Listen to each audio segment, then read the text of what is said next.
We are continuing our conversation with Charlie Collicutt, Guilford County Board of Elections Director, previewing what you need to know ahead of the elections in November. We're addressing voter concerns and answering your questions as well. You'll see the number that's at the bottom of your screen. You can text in your question. A recent Elon University poll found just over half of voters say they're more interested in this voting election year compared to past elections. One big change from voter expectations in 2020. Confidence in the national vote count being fair and accurate. In the Elon poll, 48% of voters expressed that confidence, down from 69% in 2020. So, Charlie, let's talk about this. What's being done this year to ensure that voters' ballots are secure and will be counted correctly in North Carolina? Yeah, we've got good systems here in North Carolina. None of the equipment that we're using, whether it's to produce the ballots or the tabulators at the sites, are on the internet, have been connected to the internet. We've got paper ballots, so yeah, we're reading electronically, but we have this paper ballot backup that we use for auditing purposes. So we've got the results in these two different ways. We have this robust chain of custody of hand-to-hand pass-off of the ballots, and it's just secure in a way that some of the fears over hacking and it just aren't and can't happen when you get into like the excuse me, the physical security that we have on these ballots and the chain of custody. So it's a really good, robust system of hardened machines that just are not connected to any networks for the internet.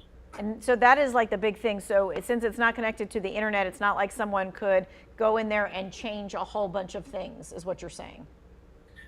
Right. There's just very limited access to certain people with the credentials, me and certain staff members. And then if things were to occur, if there were errors, if there was something suspicious that happened, we have the ballots. We don't get rid of the ballots. Those ballots are secured under lock and key with chain of custody documentation attached, and the Board of Elections could always go to those ballots. And they do for auditing purposes and recount purposes also. Okay. Well, follow up to that, someone's asking, how do you verify that a deceased voter is removed from the voting list?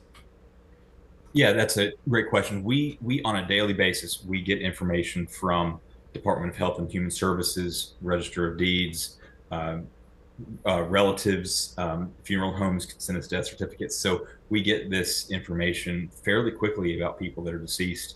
And if you have questions about a relative of yours that may be deceased, you can give us a call. You can check the website I referenced earlier, and you can verify yourself that that person is not on the rolls.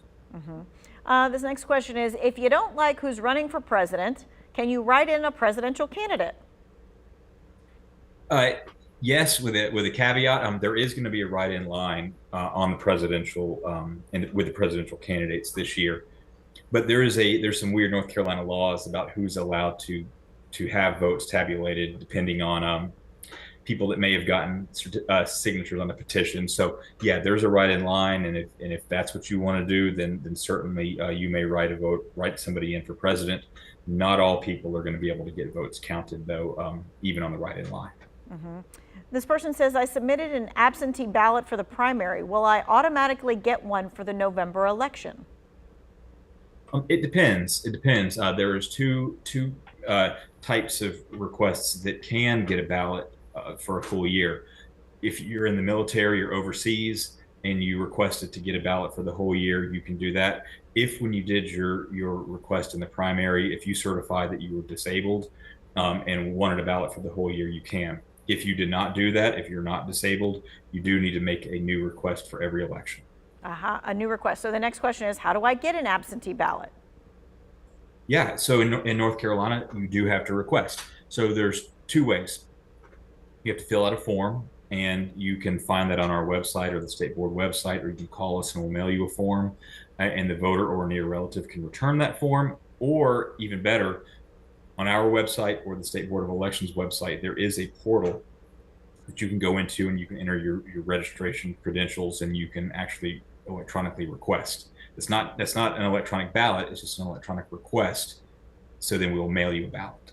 Okay, and the next question was, can you vote by mail? And the answer is yes, you can, but you need an absentee ballot. And those absentee ballot requests that starts?